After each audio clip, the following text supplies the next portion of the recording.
안녕하세요, 와인세상입니다. 오늘은 와인 에티켓에 대해서 설명을 해드릴게요.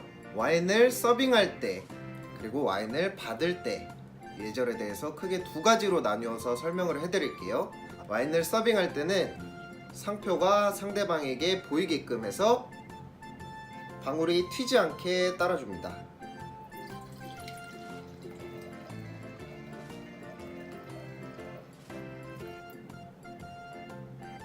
레드와인 같은 경우엔 와인잔의 3분의 1 지점까지, 그리고 화이트 와인 같은 경우엔 와인의 3분의 2 지점까지 따라주시면 됩니다. 그리고 와인의 첨잔에 대해서 설명을 해드릴게요. 와인은 기본적으로 다 마시는 게 아니고 첨잔을 하는 겁니다. 이런 식으로 와인이 조금 남아있을 경우에 첨잔을 해줘서 와인의 온도를 유지를 시켜주는 거죠. 와인잔이 다 비어있을 경우엔 상대방은 마시지 않겠다는 의미이므로 더 따라주면 안 됩니다. 다음으로는 와인을 받을 때의 에티켓에 대해서 설명을 해드릴게요. 와인을 받을 때는 와인을 들어서 받는 것이 아니고 와인을 땅에 내려놓고 이 베이스 부분에 손을 가볍게 올려주시고 받으시면 됩니다. 보여드릴게요. 이렇게 손을 가볍게 올리시고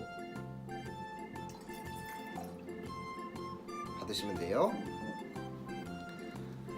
자, 한 손으로 받을 경우에 우리나라 예절상 조금 버릇없어 보일 수가 있잖아요.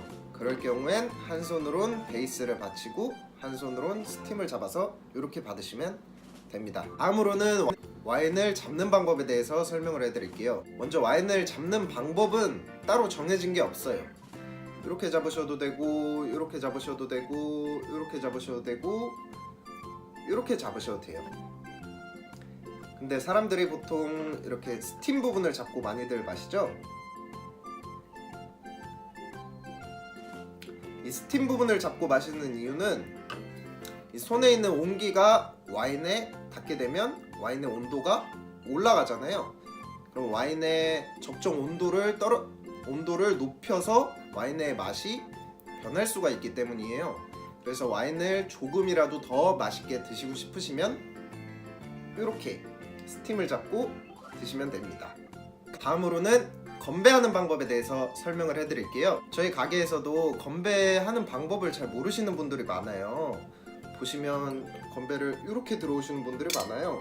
이렇게 들어오면 잔이 깨질 위험이 굉장히 많아요. 요 윗부분을 림 부분이라고 하고 여기를 보울 부분이라고 하는데, 요 보울 부분이 와인잔 중에서는 가장 단단한 부분이에요. 그래서 와인의 보울 부분끼리 부딪혀 주시면 이렇게 종소리가 납니다. 건배는 이렇게 아주 가볍게 해주시면 됩니다. 자, 이상으로 오늘 제가 준비한 내용은 여기까지고요. 앞으로도 와인의 기본 상식이나 와인 잔의 종류, 저희가 파는 와인에 대한 설명과 추천, 어떤 음식에 잘 어울리는지 이런 것도 많이 알려드리는 영상을 찍을 테니까 많이 찾아와 주시면 감사하겠습니다.